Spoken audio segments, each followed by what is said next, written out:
Chirag light तेल, सूर्यफूल, सरकी आणि पाम तेल तसंच साखर आणि धान्याचे होलसेल व्यापारी.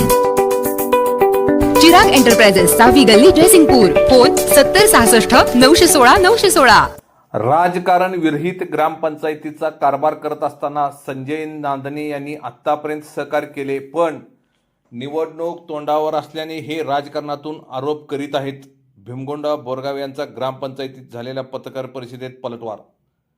चालू सालात ग्रामपंचायत क्लार्कने घोटाळा केला मान्य आहे, पण तिच्यावर कारवाई केली आहे. तसेच आंदोलन स्वतःच्या थकबाकीसाठी की गोरगरिबासाठी? ऋषभ पाटलांचा सवाल.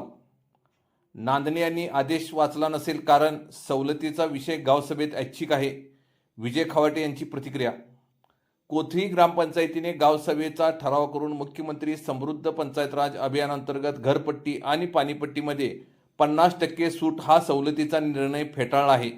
या निर्णयाच्या विरोधात ही गावसभा बेकायदेशीर आणि गोरगरिबांवर अन्याय करणारी आहे.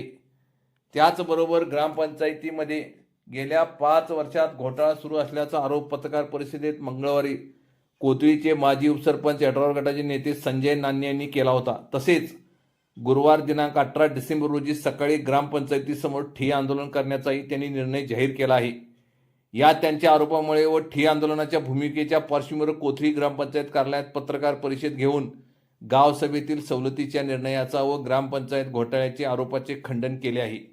ग्रामपंचायतीचे उत्पन्न आणि होणारा खर्च म्हणजे तारेवरची कसरत आहे. खर्च व विकास कामे करताना आर्थिक अडचणी येत आहेत. त्यातच जर ही सवलत दिल्यास कामगार पगार व पाणीपुरवठा व विकास कामावर परिणाम होण्याची शक्यता आहे. मुळातच शासनाच्या भांडवली मूल्यानुसार तालुक्यातील इतर ग्रामपंचायतीत 1 रुपये 80 पैसे, 2 रुपये या दराने कर आकारणी करण्यात येत असताना आपल्या ग्रामपंचायतीने शिरोळ तालुक्यात कमीत कमी कर आकारणीचा दर ठेवला आहे. फक्त 1 रुपये 20 पैसे प्रमाणे कर आकारणी करण्यात येते. म्हणजेच नियमित भरणाऱ्या व थकबाकीदारांना एक प्रकारे मोठी सवलत या ग्रामपंचायतीने सर्वांनाच दिली आहे. तसेच चालू सालातील करात ग्रामपंचायतीच्या क्लार्कने घोटाळा केल्याचे उघड झाले, नंतर लगेच त्याचे काम थांबवून राजीनामा घेतला आहे. तसेच वसुलीबाबत पुढील योग्य ती कारवाई सुरू आहे. आजही खातेदारांच्याकडे पावत्या असतील तर त्या पद्धतीने जमा करून त्यांना जमा झाल्याची रिसीट देत आहोत, अशी माहिती पत्रकार परिषदेत सरपंच सुजाता बोरगावे व उपसरपंच वासंती पाटील यांनी दिली. या पत्रकार परिषदेसाठी ग्रामपंचायत सदस्य यशोदा धनगर, भरतेश खवाटे, राजश्री सुतार, अनमोल करे, शुभांगी इबुते, कल्पना कांबळे, सुरेखा कुर्वी, ज्योती कांबळे, आकाराम धनगर, रेखा खवाटे आदी उपस्थित होते. नमस्कार. कोथळी गावच्या सर्वांगीण विकास करण्यासाठी गेली 4 वर्ष 10 महिने आम्ही गट तट न विसरता आमचे विरोधक सदस्य आणि विरोधक नेत्यांना आम्ही विश्वासात घेऊन गेली 4 वर्ष 10 महिने आम्ही गावच्या सर्वांगीण विकासासाठी आम्ही काम करत आहोत. संजय नान्ने यांनी पत्रकार परिषदेमध्ये सांगितलं की 50% कर सवलत ही मिळाली पाहिजे. महाराष्ट्र शासन गोरगरीब शेतकऱ्यांना कर्जमाफी करतं, मग तुम्ही का करत नाही? पण त्यांच्या लक्षात यायला पाहिजे की महाराष्ट्र शासन जे गरीब शेतकऱ्यांना किंवा जे संकटात शेतकरी आहेत त्यांना 50% सवलत दिलं जातं, पण तेच पैसे संबंधित शेतकऱ्याच्या खात्यावर हे शासन पैसे भरतं. हे जे 50% सूट होणार आहे हे सूट ग्रामपंचायतला पैसे मिळणार नाही. त्यामुळं ग्रामपंचायतचं इन्कम आणि खर्च ह्याचं जर ताळमेळ घातलं तर हे आमच्या ग्रामपंचायतला परवडण्यासारखं नाही. आज आम्ही या खुर्चीवर आम्ही आहोत, उद्या दुसरा येणार आहे, त्यांना तो अडचणी यायला नको हे सर्वांगीण विचार करून आम्ही या ठिकाणी तो निर्णय घेतलेला आहे. संजू नान्ने ज्यावेळी ह्या गावच्या विकास कामासाठी आमच्याकडे प्रस्ताव असेल किंवा मागणीपत्र असेल, ज्यावेळी आमच्याकडे मागणी केलं त्यावेळी आम्ही त्यांना तात्काळ देण्याचं आम्ही काम या ठिकाणी केलं आहे. आम्ही इथं आल्यानंतर कोथळी ग्रामपंचायत आल्यानंतर राजकारण विरहित आमचा हे या ठिकाणी कारभार चालू असतो. कुठलंही राजकारणाचा दृष्टिकोन ठेवून आम्ही कुठला निर्णय घेत नाही. आणि जे प्रामाणिकपणे जे कर भरलेत त्या लोकांचा आम्हाला फोन यायला की तुम्ही जर सवलत दिला तर आमच्याही 50% तुम्ही पैसे परत द्यायला पाहिजे. नाही दिला नाही तर आम्ही पुढच्या जे ग्रामपंचायतचं देणं असेल ते आम्ही देणार नाही, असं लोकांची भूमिका आहे. अनेक ग्रामपंचायत मी उदाहरण दाखल सांगतो. नांदी ग्रामपंचायतमध्ये 50% कर वसूलल्यानंतर त्यालाही विरोध करण्यासाठी त्या गावावर आजही मोर्चा आलेला आहे. तुम्ही नियमित कर भरणाऱ्यांच्यावर अन्याय होतोय आणि तुम्ही का सूट दिलात असं या ठिकाणी मग नांदणीगाव असेल नरसिंहवाडी असेल या ठिकाणी अशा पद्धतीनं काम चालू आहे. संजय नांदीकर सुद्धा या ग्रामपंचायतीमध्ये उपसरपंच म्हणून असेल सदस्य म्हणून त्यांनी 5 वर्ष काम केलंय. ग्रामपंचायत चालवताना काय अडचणी आहेत हे माहीत असताना अशा पद्धतीनं त्यांची अपेक्षा व्यक्त करणं हे चुकीचं आहे. भविष्यामध्ये आम्हाला असं वाटायला की 4.5 महिने किंवा पावणे 5 महिने त्यांनी आमच्या ग्रामपंचायतीला सहकार्य केलं आणि आता 4.5 वर्ष त्यांनी ग्रामपंचायतीसाठी सहकार्य केलं आणि आता 2 महिन्यात ह्यांना अशा पद्धतीचं मुद्दा उपस्थित करून काय ह्यातनं साधायचं हे जनतेच्या लक्षात आलेलं आहे. कशासाठी करले आम्हाला राजकारण करायचं नाही. तुम्ही स्पष्ट इलेक्शन तोंडावर घेऊन हे उद्दिष्ट ठेवून तुम्ही हे राजकारण करायला असं मला स्पष्ट म्हणायचं आहे. आम्ही प्रामाणिकपणे ग्रामपंचायत चालवतो. प्रामाणिक लोक आमच्या पाठीशी राहतील ही मी या ठिकाणी अपेक्षा करतो.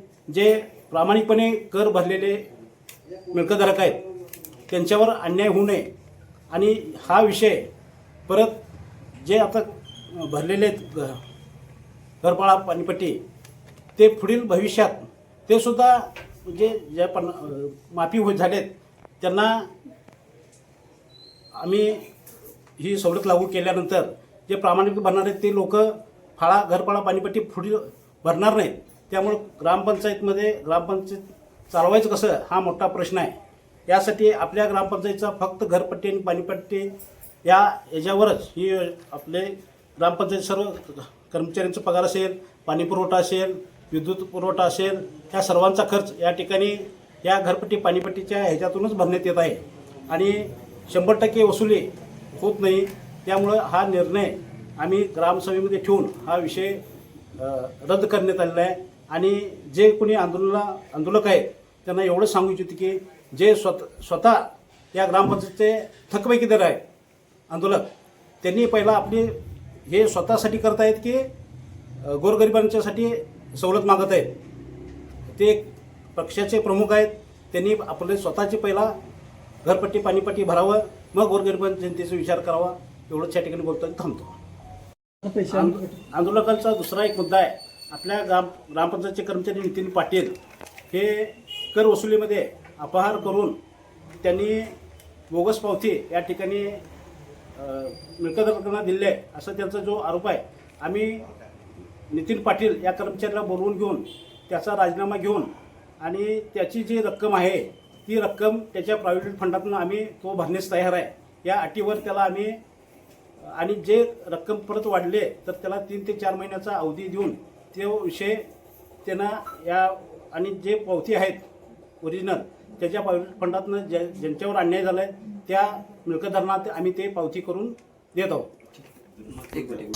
परवा संजय नांदे यांनी एक कोथळी गावाला स्टेटमेंट दिला. शासन निर्णय जाहीर झाल्यानंतर कोथळी ग्रामपंचायतनी 50% सवलत मिळकतधारकांना का देत नाही. पण संजय नांदे यांनी तो JR वाचावा. 4 नंबरचा मुद्दा आहे की ज्या त्या ग्रामपंचायतीवर तो अवलंबून आहे. आमची ग्रामपंचायतीची परिस्थिती तशी नाही. उत्पन्न कमी आहे. त्यामुळे हे गाडा चालवण्यास अडचण आहे. त्यामुळे हे काम करताना तारेवरची कसरत आहे.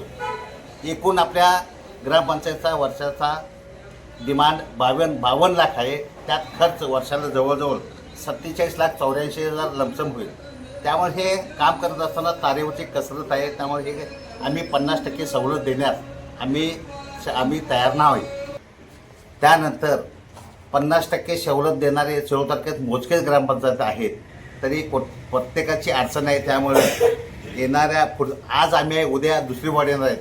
त्यांना काम करताना सुद्धा अवघड होणार आहे. त्यामुळं सर्वांचा विचार करून आम्ही गावसमी निर्णयाप्रमाणे आम्ही ठाम राहिलेलो आहे आणि मिळकतधारकांना 50% आम्ही सवलत देणार नाही असा आमचा निर्णय झालेला आहे.